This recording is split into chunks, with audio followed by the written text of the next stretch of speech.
taking no video on that road. Hi there, this is Brandon from Bulldog Rooter. Today's date is August 24th, 2017. So me and Zach Rose, my coworker, were called out here to clear a main line for the address 5931 North Alberta Street here in Spokane, Washington. We were called out here yesterday to clear a main line. Due to lack of access, we had to come back out today with a second guy and go down through the roof vent. That was our only access point.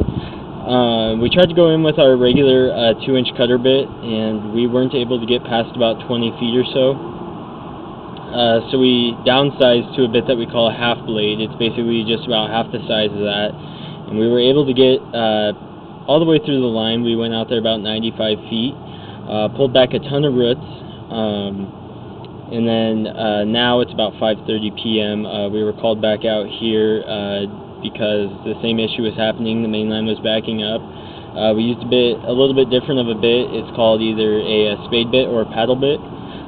Pulled back the same thing, just a ton of roots. So we decided to do a video inspection this time. We are out here about 84 feet, 83.5 feet. I mean, as you can see, there are a ton of roots in this line. As we pull back here, as you can see, most of the line is compromised by roots. As you can see, there's pooling water right here. Pull back a little bit more out of this pool of water, and the whole top of the pipe, and even, you know, the roots are hanging down there. I would say probably about 80 or 90% of this pipe is compromised by roots. For, you know, who knows how long. We were only able to push out so far with all these roots in here. You know, we could sit here and cable and cable and cable for hours upon hours and never get any of these roots out of here, or you know, not even close to enough. You know, like I said, this part of the line is definitely compromised. As you can see, there's just really a tunnel for my camera that went down through there. The type of material that we're working with is called Orangeburg. It's just a compressed wood pulp and tar paper. Over time, usually we'll see it start to blister or ovalize and, you know, things of that nature. But with this one, it kind of seems that the whole top of the pipe is pretty much getting ready to cave in. As you can see, these roots have just overgrown this whole entire section of this pipe. You can kind of see where we've cut them down a bit. But like I said, we wouldn't even be able to get most of these out of here. Usually we would have what's called a hydrojetter available to try and hydrojet this out. Unfortunately, with the type of pipe, the hydrojetter would also do a lot of damage to this pipe. So right here, it's got a bunch of roots in there. And right about here is where it all ends, right at about 79 feet even almost. And then pretty much all the way back is virtually perfect Orangeburg. We don't really see Orangeburg in this kind of condition. Usually it's a lot worse than this. You know, you got your minor roots like that. Granted, as you can see to the top left-hand corner, there is a root in there that the diameter of it is rather large. However, you know, that wouldn't stop anything from going down the pipe.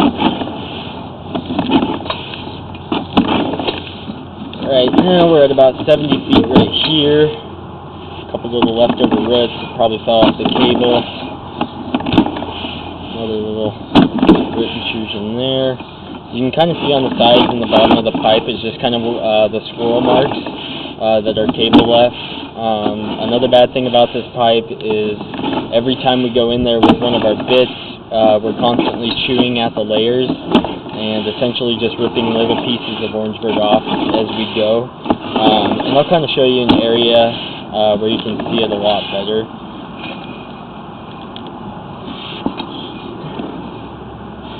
It looks like this part of the pipe may be ovalizing just a teeny tiny bit, but nothing really to be concerned about at all.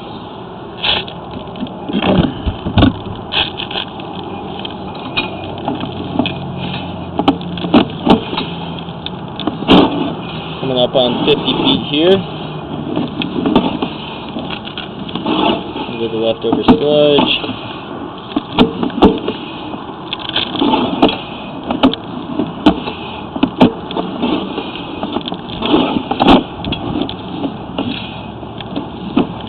Little roots hanging on there. Like I said, this is, you know, from about 79 feet back, it's virtually perfect Orangeburg pipe. I mean, we don't really see anything wrong with it. Not a whole lot of blisters right there. It might be losing its shape a tiny bit, but nothing crazy.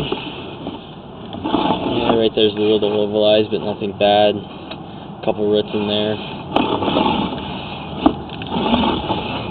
Like right now we are going to be just about ready to transition back into the cast iron. Matter of fact, here it is. This is the bottom of the stack, as we call it. This is basically where the line, I got a little bit of debris on there. This is basically where the line goes from that Orangeburg material into cast iron. Cast iron is only used on the inside of the house. Sorry about that. We're not underwater or anything. We're just got a little bit of debris on the camera. But yeah, the cast iron will go out to a couple feet outside of the foundation wall of the house, and then it transfers into that Orangeburg stuff. So yeah, here we are. I'll show you the vent stack that we are working out of. Right there. And again, honestly, the overall recommendation for this pipe, you know, you got a couple options. You could get a spot repair done on that part of the line, but honestly, with Orangeburg and the failure rate that it has, I would just go ahead and while you got your yard dug up, I would either have it pipe bursted or relayed completely. Just because this material is so unpredictable, you know, it could end up costing you more, you know, in 10-15 years. That's just our recommendation. So yeah, again, that was Brandon Redler and Zach Rose. Today's date is August 24th, 2017.